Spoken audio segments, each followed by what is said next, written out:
I hesitate to say anything as the first. You never want to say anything as the first, and and you kind of just pick up fundamental elements of what this genre. You generally didn't have games where games where you'd have power ups, you'd have all the fun, right? You can see hunting, very crude version of the game, but I got like the bigger, probably more popular example, and the example that probably place to rest, gathering food, right? Apple or like a garbage can, this piece of meat out of a wall or a garbage can to power up. The gameplay, a rock to make it, right? All games have meat with a bone on it. What and roguelike. Yes, yeah, a little bit of that, like that, right? Into the world flood. Here in Disaster Report, you are survive. It is you trying to survive. Some of the interesting stuff I thought about this was, again, you have kind of limited inventory, clean old snake here, adventure game, and suddenly for the third one they're putting him in the jungle, right, and making him, on like the minutia of keeping. Here you have, okay, I have camouflage, I have what's in my backpack, I have food. The thing I think about, definitely you experienced in playing Flame in the Flood, different types of injuries which require different types of cures, and different. It happens in this game too, right? This one, again, so you at Minecraft, it's crafting, right? This is a game, some of our elements, because you have a hunger meter, right? And if it gets depleted when you get to Don't Starve in 2013, again, trying to survive in a harsh environment, this adds a type of game, right? In the pure Flame in the Flood, when you deal with the boars, with the wolves, with the bears, right? But it's like when it goes dark, it's called Charlie Tries to Kill You. Video games, like, no, and popular the genre has gotten. It really exists, kind of going to talk about.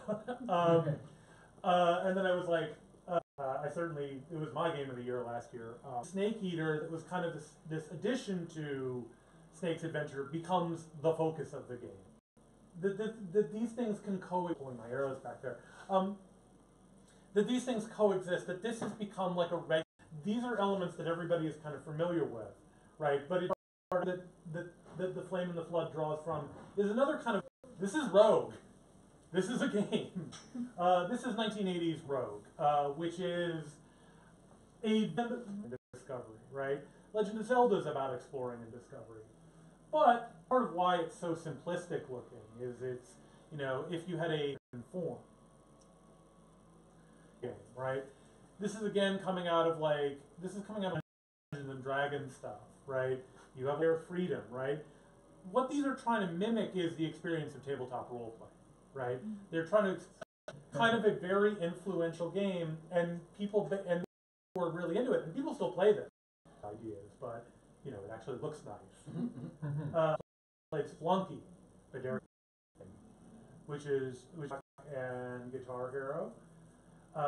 Bryn Brannett, who worked on who did a lot of the tech. Who worked on Freedom Force 2, Titan Quest, and Rock Band.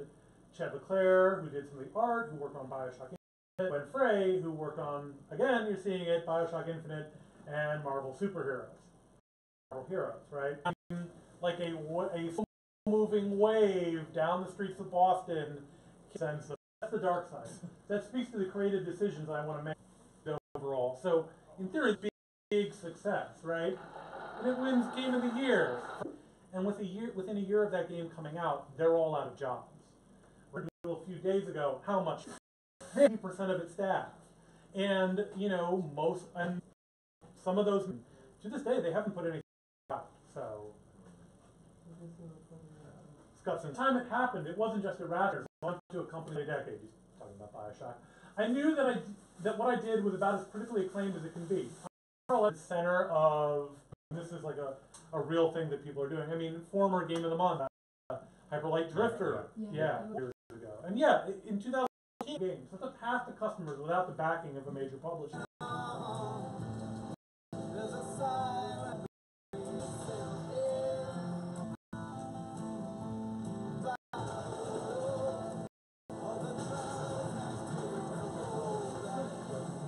Now, and there's even a physical version of that released last year. from games. A lot of other people have jumped. I own it forever. I know it's taken a while. Context of some of the other things we've. It's just a game where you find as you head down the river gold. That could be maxing out the permadeath survival game genre, and felt like we could do something different there. So yeah, this is why I've got to go find them. There are certain things like and if you sail down the river, go to different places. You see, Dowling says the setting was enforcing player decision. If you say go, you got to make that decision on the fly. Big game at the time, right? And the bait shack. When I watched the Kickstarter, the tire swing is there. These windmills. Oh, wow. I'm really glad I snapped a picture of this because all the more real. Really good, but it's there.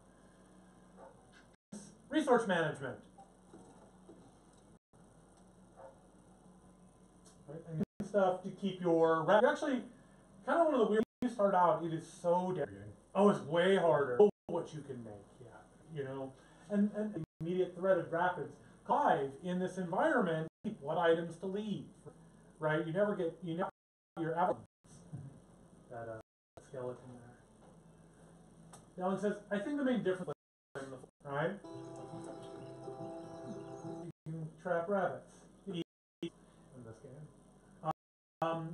And wildlife is where a lot of this having to have multiple solutions. Think about snakes. Learn them, having played it. Then I learned you could, I was like, I caught a lot of rabbits. What do I do with this? And fighting back against the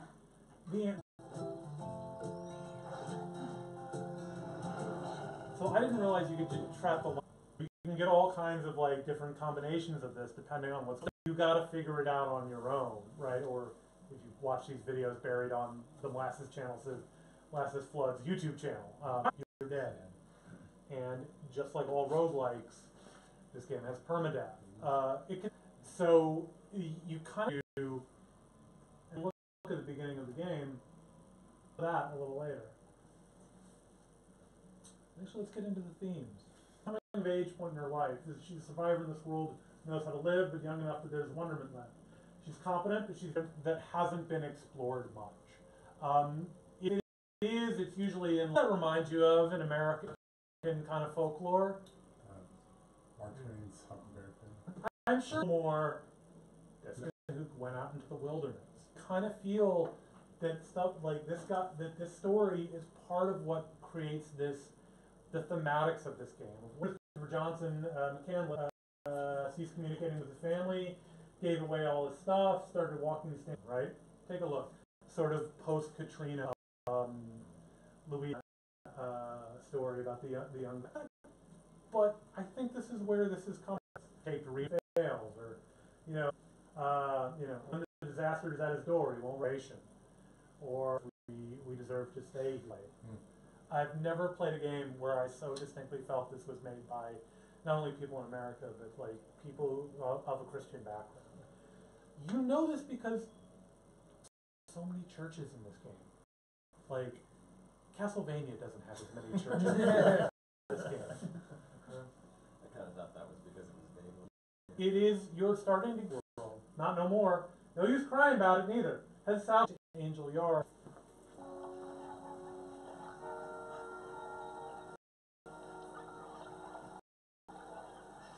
Right?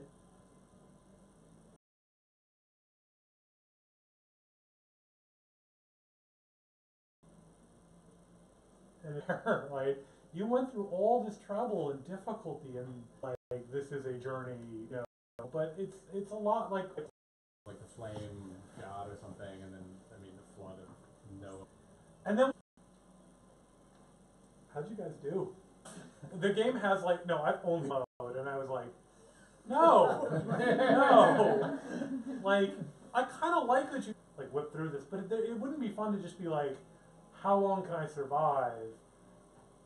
Wolf and the red wolf, which are these. We'll hit it with a trap and off, and then it'll appear in other areas. I think I've got this game, but what else do people think?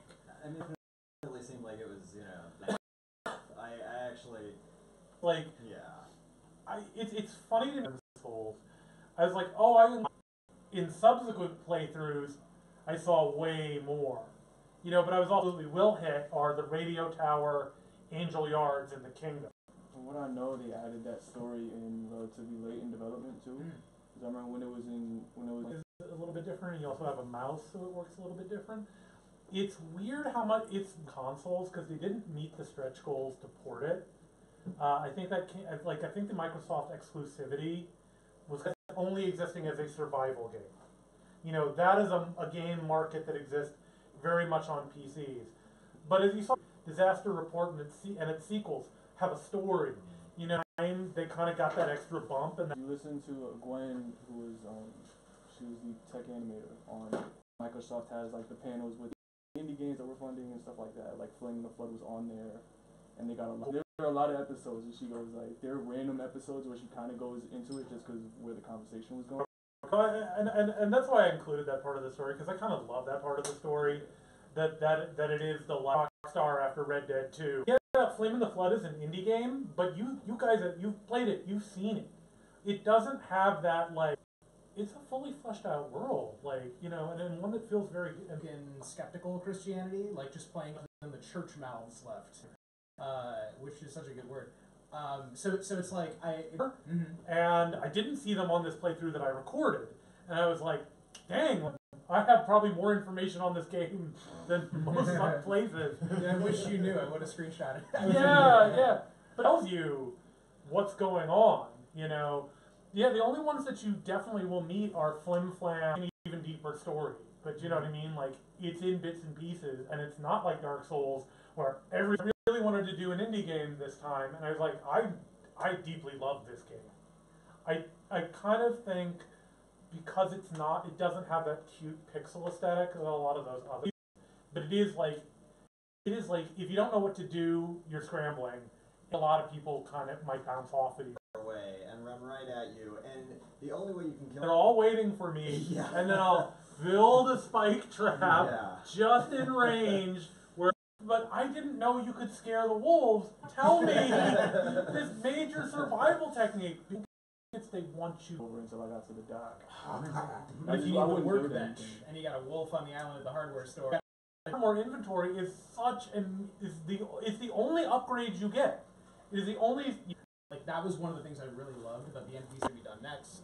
I mean, definitely, and it's the most like easy choice to be like, oh yeah, we built this whole area, we built this. Like, let that exist in a game, but like, I think, but again, like, I have a lot of feelings about this now, and like, that's good art, you know.